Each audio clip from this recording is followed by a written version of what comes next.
what happens is a lot of people will come to therapy when they've lost touch with their values for some reason. Maybe life has sort of pulled them in a different direction, and they're not totally aware of that. They're just aware that everything just feels kind of meaningless, or I just feel lost and I'm not sure why I don't feel the way I want to. And often when we act based on how we want to feel now or how we don't want to feel now, that's that short-term stuff that will keep us stuck in the long term. Whereas if you act based on values, you can live a life of meaning. It won't always be comfortable, but it will mean something to you. And I guess when you're in the storm of a situation, the emotional storm of, I don't know, you've just found out that you've been cheated on or something's happened, and you fall into that red, haze of just rage and jealousy, whatever it might be.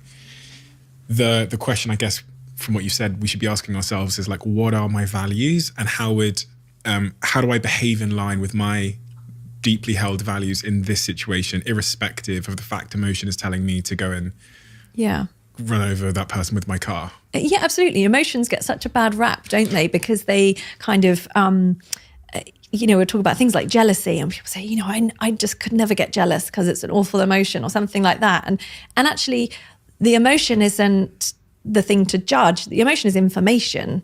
It's your brain's best guess at what might be going on around you. And your brain sometimes gets it right and sometimes gets it wrong. And it's your job to work that out. And so to look at emotion with curiosity, like, wow, I'm feeling really envious.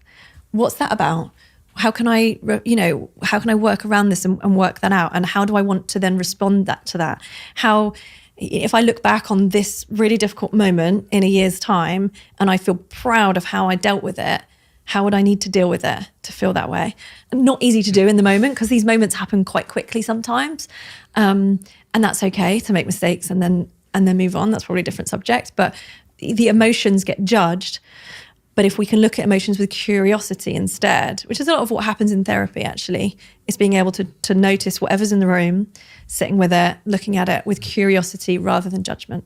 That's one of the things I've come to learn from doing this podcast is this idea that we are not our thoughts. And in fact, we can hold them out in front of us and analyze them for validity, but we don't have to directly associate or identify with all of our thoughts, because I think we all go through life believing that the things that are being said in our minds are us saying them and are a reflection of exactly who we are. And that's incredibly dangerous, especially in high emotional situations, right? Yeah, it causes people loads of problems when we think that the thoughts that pop into our heads say something about who we are, or that we chose them in some way, and that's where this whole kind of, there's a lot of stuff online, isn't there, about only positive vibes and only think positive thoughts, and if you do that, you're setting yourself up to feel like a failure, because it's not the way the human mind works, and thoughts will pop into your head, and that's your brain offering up ideas, opinions, judgments, narratives, memories, all that kind of thing, and it's what you do next with it. And that's where people can really struggle with intrusive thoughts, for example. So they'll have a thought that feels bizarre to them or feels aversive in some way, and then judge themselves for having had the thought and try desperately not to have it again. And when you try not to have a thought, you're already having it, because you think, don't think about whatever it is.